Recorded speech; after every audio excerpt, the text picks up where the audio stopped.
Assalamualaikum warahmatullahi wabarakatuh. Salam sejahtera untuk kita semua. Kembali lagi dengan saya Putri Mentari Andraswari.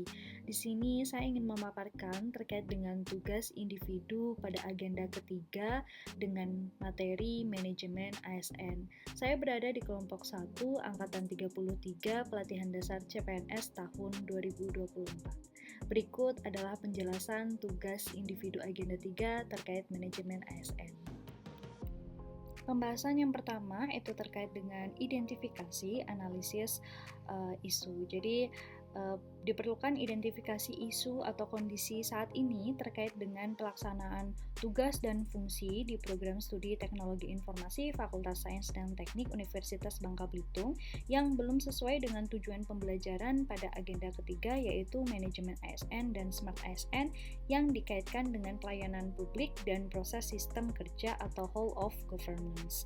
Jadi di sini saya sudah merangkum ada 3 isu yang saya angkat. Yang pertama adalah tidak tersedianya RPS untuk mata kuliah pilihan, yang kedua tidak tersedianya sistem manajemen tugas akhir atau skripsi, dan yang ketiga tidak tersedianya panduan MBKM. Analisis dampak yang pertama terkait dengan isu tidak tersedianya RPS untuk mata kuliah pilihan. Di sini saya menganalisis ada 3 dampak yang dapat terjadi jika isu ini tidak terselesaikan. Yang pertama itu ada penurunan kualitas pembelajaran. Jadi dengan tidak adanya RPS yang jelas itu nanti membuat mahasiswa tidak mendapatkan materi yang terstruktur sehingga pemahaman terkait mata kuliah tersebut menjadi tidak maksimal. Kemudian yang kedua, ketidakseimbangan dalam penilaian. Dengan tidak adanya panduan penilaian yang konsisten, di mana seharusnya di RPS itu sudah ada panduan penilaiannya, jadi mengakibatkan penilaian tersebut tidak seragam begitu, jadi akan berdampak pada ketidakadilan dalam evaluasi prestasi mahasiswa. Kemudian yang ketiga, ketidakkonsistenan dalam pengajaran. Tanpa RPS, materi yang disampaikan dapat tidak konsisten, apalagi jika dosen mengajar lebih dari satu kelas gitu. Jadi ini akan mempengaruhi kualitas keseluruhan dari mata kuliah tersebut. Analisis dampak untuk isu yang kedua, yaitu tidak tersedianya sistem manajemen tugas akhir atau skripsi. Di sini berhasil saya analisis ada 3 dampak, yaitu yang pertama kesulitan dalam pengelolaan skripsi atau tugas akhir. Jadi mahasiswa nanti bisa kesulitan melacak perkembangan tugas akhir mereka, termasuk dengan jadwal bimbingan, revisi, tenggang waktu yang akhirnya akan menghambat penyelesaian skripsi mereka. Kemudian yang kedua itu ada beban administratif yang tinggi. Jadi kalau misalkan tidak adanya sistem manajemen tugas akhir, dosen pembimbing itu harus mengelola administrasi skripsinya itu secara manual, di mana nanti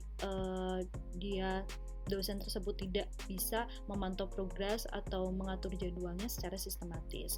Kemudian yang terakhir ada penurunan kualitas program studi. Seperti yang tadi saya sudah sebutkan bahwa saya berasal dari prodi Teknologi Informasi yang seharusnya segala bentuk proses administrasi di dalam prodi itu sudah terkomputerisasi. Namun jika belum adanya sistem, maka ini akan menurunkan kualitas prodi di mata mahasiswa maupun masyarakat.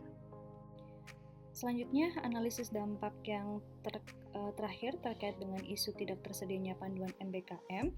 Itu juga saya menganalisis ada 3 dampak. Yang pertama, kebingungan dan ketidakpastian terkait dengan program MBKM. Jadi tanpa panduan yang jelas, nanti mahasiswa itu akan bingung terkait dengan bagaimana cara mengikuti MBKM tersebut, seperti prosedur pendaftarannya, kemudian persyaratannya apa saja, lalu manfaat apa yang mereka bisa peroleh.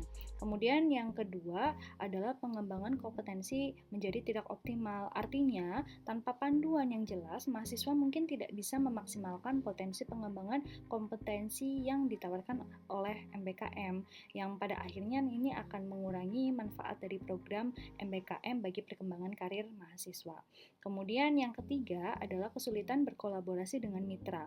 MBKM ini kan sering melibatkan kerjasama atau kolaborasi dengan berbagai mitra, seperti industri atau bahkan universitas yang lain. Tetapi jika tidak ada panduan yang jelas, maka program studi ataupun institusi mungkin akan kesulitan untuk menjalin kolaborasi dengan berbagai mitra secara efektif.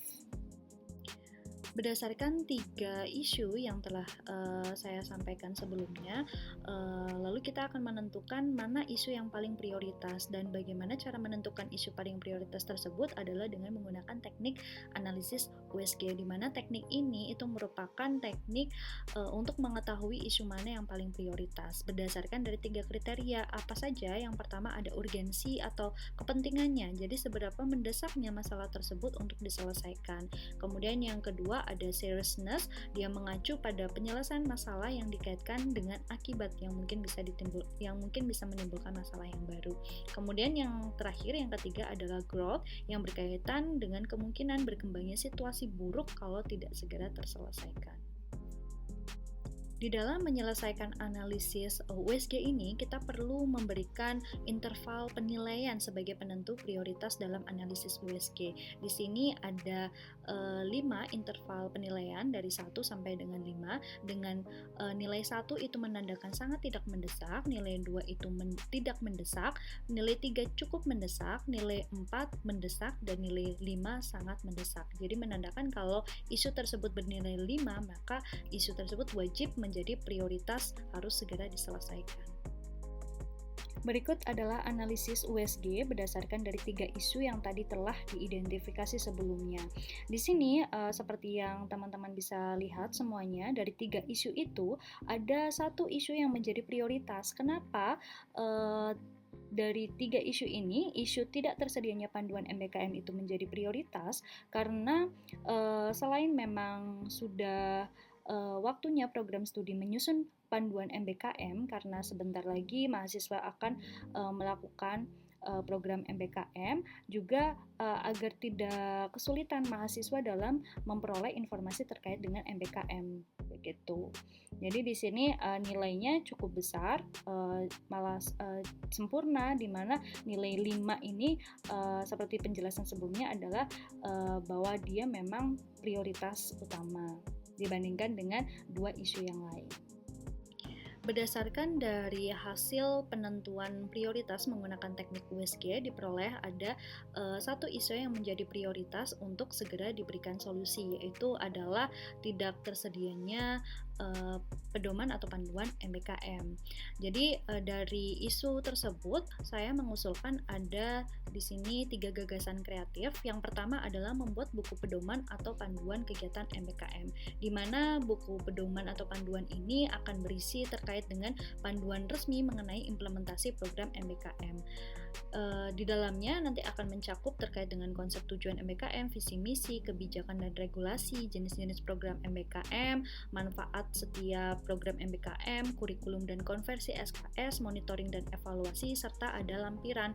Dan di lampiran ini nanti akan tersedia format proposal dan format laporan kegiatan. Kemudian usulan gagasan kreatif yang kedua adalah membuat template roadmap MBKM, di mana template ini nanti memungkinkan mahasiswa untuk merancang roadmap pribadi mereka untuk program MBKM. Jadi template ini nanti bisa berisi langkah-langkah yang harus diambil oleh mahasiswa, seperti target waktu, pilihan program MBKM yang mereka ingin ambil, kemudian sumber daya yang dibutuhkan. Dengan adanya roadmap ini, nanti mahasiswa dapat merencanakan jalur MBKM mereka secara mandiri. Kemudian usulan gagasan kreatif yang terakhir yaitu adalah membuka booth informasi MBKM. Jadi booth informasi MBKM ini nanti dapat dibuka secara berkala, berlokasi di program studi teknologi informasi, dan nanti yang bisa mengoperasikan booth ini bisa dosen, staf, ataupun mahasiswa dari program studi yang lain yang sudah melakukan atau yang sudah berpengalaman atau sudah paham terkait dengan program MBKM. Nantinya di booth ini itu menyediakan informasi, materi, serta konsultasi secara langsung untuk mahasiswa yang membutuhkan informasi terkait MBKM. Sekian pemaparan dari saya terkait dengan analisis isu manajemen ASN di unit kerja program studi teknologi informasi. Kurang lebihnya saya mohon maaf. Wassalamualaikum warahmatullahi wabarakatuh. Bangga melayani